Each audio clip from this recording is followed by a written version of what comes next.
বন্ধুরা আমরা চলে এসেছি জোড়বাংলা বাংলা মন্দিরে আর কি। তো এটা স্থাপিত হয়েছিল 1655 খ্রিস্টাব্দে প্রথম রাজা রঘুনাথ সিং। যে মন্দির এটা হচ্ছে জোড়বাংলা মন্দির, এখানে চলে এসেছি আর কি।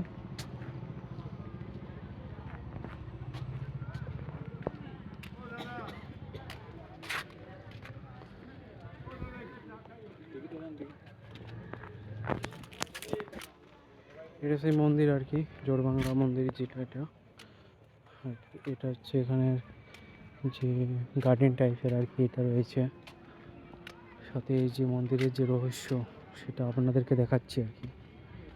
এখানে একটা জেরক্স তো কম্পিউটার দেখানো রয়েছে আর কি।